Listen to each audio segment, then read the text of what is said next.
হরিণঘাটা জনসভায় অভিষেক বন্দ্যোপাধ্যায় সরাসরি চলে যাব। ঘাটার কোন মানুষকে এরা 15 পয়সা দিয়েছে আমাকে চোখে আঙ্গুল দিয়ে দেখান, আমি রাজনীতি ছেড়ে দেবো। বলেছিল ক্ষমতা এলে 15 লাখ টাকা দেবো, কেউ পেয়েছেন? কেউ পেয়েছেন? উল্টে মতুয়া ভাইদের অপমানিত, বঞ্চিত, এমন কি লাইনে দাঁড় করিয়ে সব বৈধ নথি থাকার পরেও গায়ের জোরে তাদের নাম কাটা হয়েছে।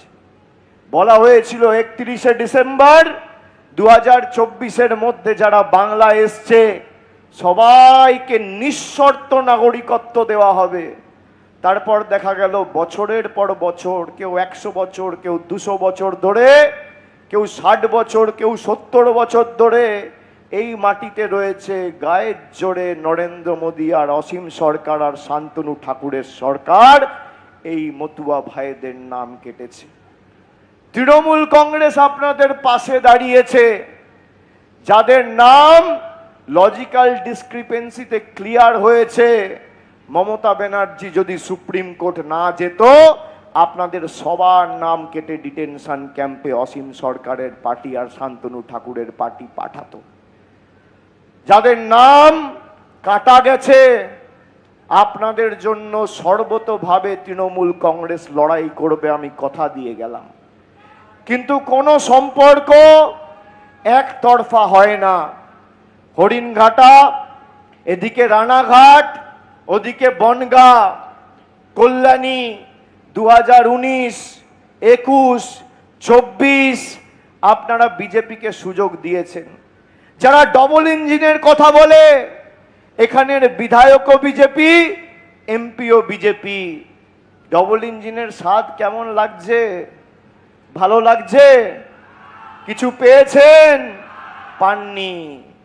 তাই যারা আপনাদের সাথে গদ্দারি বেঈমানি করেছে, আগামী দিন জবাবটাও এই একইভাবে একই ভাষায় দিতে হবে।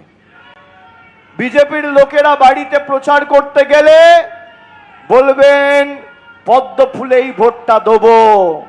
এরা টাকা পয়সা দিলে নিয়ে নেবেন। এখন আগামী 2 দিন ইন্টারসে টাকা পয়সা বেরোবে। যেখানে টাকা পয়সা দেবে একদম দরদাম করে নিয়ে নেবেন। পদ্ম ফুলের থেকে টাকা নেবেন আর জোড়া ফুলে ভোট দেবেন। যে যে ভাষায় বোঝে তাকে সেই ভাষাতে জবাব দেবেন। এখন নতুন করে নাগরিকত্বর অ্যাপ্লিকেশন জমা করতে গেলে বলছে বাংলাদেশের ডকুমেন্ট দাও, পাসপোর্টের কপি দাও, নিজেকে বাংলাদেশি হিসেবে ঘোষণা করো, ভিসার কপি দাও। 2019-এ বলেছিল সিএ করবে, নাগরিকত্ব দিয়েছে? দেয়নি। পই পই করে তৃণমূল বলেছে আপনাদের যে এদের থেকে 2 নম্বরই দল সারা পৃথিবীতে কেউ নেই। পায়ের নখ থেকে মাথার চুল পুরোটা 2 নম্বরই। অসীম সরকার বলছে মতুয়ারা মরুক, আমার দেখার দরকার নেই। শান্তনু ঠাকুর বলছে যদি 1 লাখ, 2 লাখ, 5 লাখ নাম বাদ যায় যাক, আমার দেখার দরকার নেই।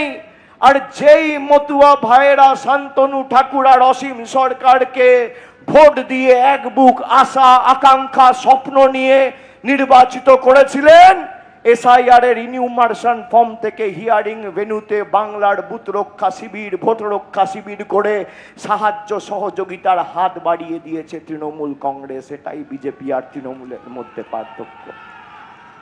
আপনার আনন্দে, আপনার সুখে আপনি তৃণমূলকে পাবেন না, কিন্তু আপনার দুঃখে, আপনার বিপদে, আপনার আপদে, আপনার সমস্যায় তৃণমূল ছিল, আছে, থাকবে। যারা আপনাদের সাথে বেঈমানি করেছে তাদেরকে উচিত শিক্ষা দেওয়ার নির্বাচন এই নির্বাচন। দেবাশিস দা বলছিল 30,000 ভোটে জেতাতে হবে। আমি করজোড়ে আপনাদের কাছে অনুরোধ করব, নদিয়ার মধ্যে 1 নম্বর করুন হরিণঘাটাকে। ফল বেরোনোর পর বিজেপির ঝান্ডা ধরার লোক যেন এই মাটিতে না থাকে। হরিণঘাটা টাউন, চাকদার 2টো জিপি আর হরিণঘাটার 8টা অঞ্চল, 10টা গ্রামীণ এলাকা আর 17টা ওয়ার্ড মিলিয়ে হরিণঘাটা বিধানসভা। আমি কথা দিয়ে